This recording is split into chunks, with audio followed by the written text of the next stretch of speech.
جلیل القدر امام ابو عبد الرحمن السلمی کی کتاب طبقات صوفیہ۔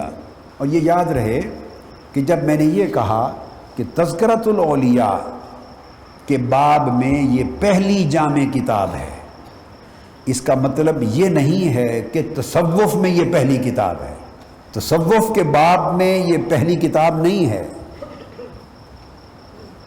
تصوف کے باب میں ان سے بہت پہلے بہت کتابیں لکھی جا چکی تھیں، اور تصوف کی کتابیں تصوف کے باب میں اس وقت سے لکھی جانی شروع ہوئی۔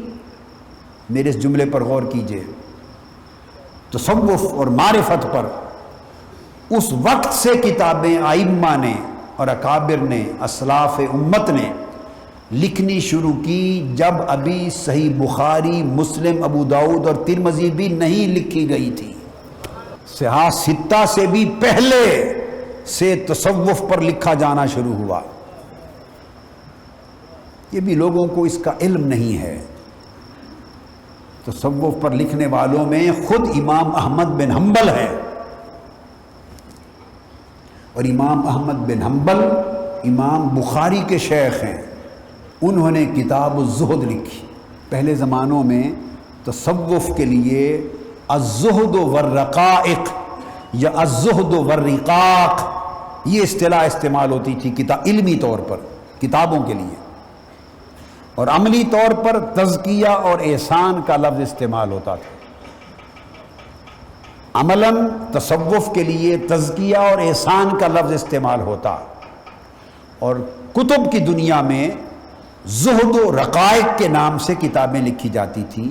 تصوف کی ابتدائی کتب ان عنوانات سے۔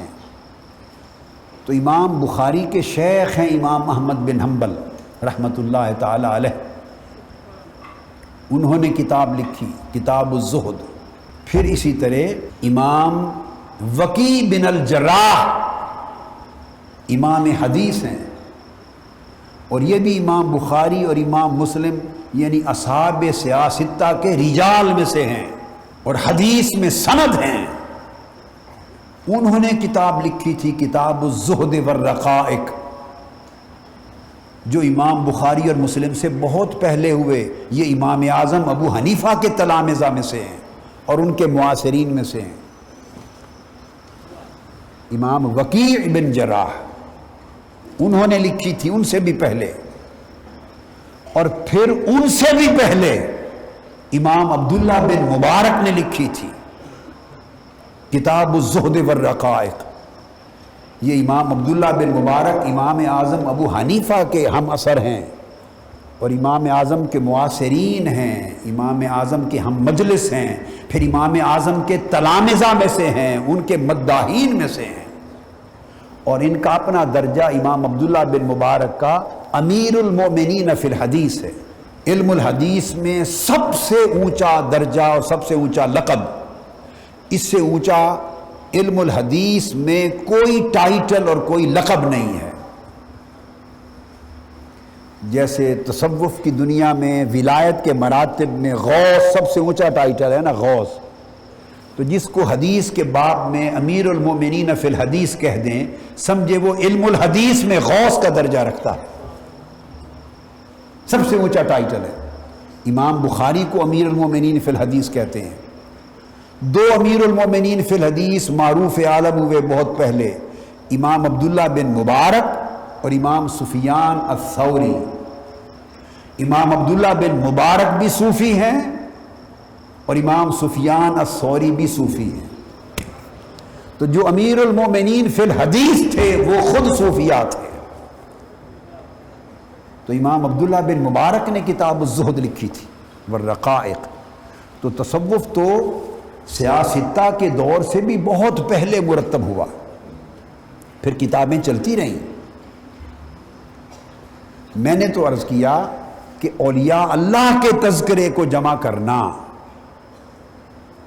اور ان کے احوال کو اور ان کے مقامات کو اور ان کے فرمودات کو اور ان کے اقوال کو اور ان کی تعلیمات کو تذکرے کی شکل میں جمع کرنا، جو بہت سی کتابیں آپ نے سن رکھی ہیں حضور داتا گنج بخش سیدنا علی حجویری رضی اللہ تعالیٰ عنہ، ہر تصوف کی کتاب میں ایک باب ہوتا ہے تذکرۃ الاولیاء کا، تو کشف المحجوب میں بھی تذکرۃ الاولیاء کا ایک باب ہے جس میں آپ اجل اکابر قرون اولیٰ کے اکابر اولیاء اللہ کے احوال لکھتے ہیں، اس میں بھی ہے، عوارف المعارف میں بھی ہے، حضرت فرید الدین عطار کی پوری کتاب تذکرۃ الاولیاء ہے، حضرت ابراہیم الخواص کی تذکرۃ الخواص ہے۔ الغرض جیسے محدثین کے ہاں طبقات المحدثین ہے، میزان الاعتدال ہے، تہذیب التہذیب ہے، التقریب التہذیب ہے، تہذیب الکمال ہے، سیر و اعلام النبلاء ہے،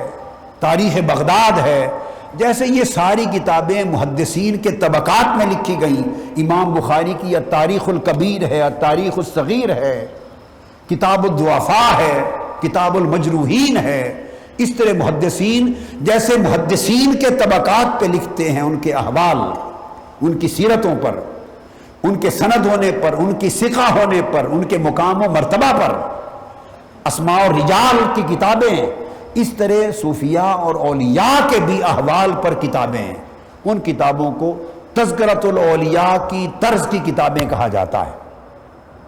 تو ہر تصوف کی کتاب میں اس کے ابواب ہوتے ہیں اکثر و بیشتر، مگر یہ کتاب خاص اول تا آخر اولیاء اللہ کے تذکرے پر ہے، اور یہ کتاب سند کا درجہ رکھتی ہے، یعنی تذکرۃ الاولیاء کے باب میں طبقات سلمی کا درجہ اس طرح کا ہے جیسے حدیث کے باب میں بخاری شریف کا مقام، جیسے حدیث کے باب میں جو صحیح بخاری کا درجہ ہے، آپ سمجھ لیں علم التصوف میں اور تذکرہ صوفیاء اور تذکرہ اولیاء کے باب میں طبقات سلمی کا وہ درجہ ہے۔ یہ میں نے تعارفاً چند کلمات عرض کیے، اور ان کا جو مقام و مرتبہ حدیث میں اور علم میں اس موضوع کو چھوڑ دیا، کیونکہ وہ ایک تفصیل ہے، وہ میں نے عرض کیا، وہ کتاب میں نے مرتب کر دی السبل الوہبیہ فی الاسانید الذہبیہ، وہ انشاءاللہ آئے گی تو اس میں نے ساری تفصیلات حوالہ جات کے ساتھ تحقیق سے درج کر دی۔ سب سے پہلے نئی ویڈیوز کو حاصل کرنے کے لیے شیخ الاسلام ڈاکٹر محمد طاہر القادری کے آفیشیل یوٹیوب چینل کو سبسکرائب کریں اور بیل آئیکن کلک کریں۔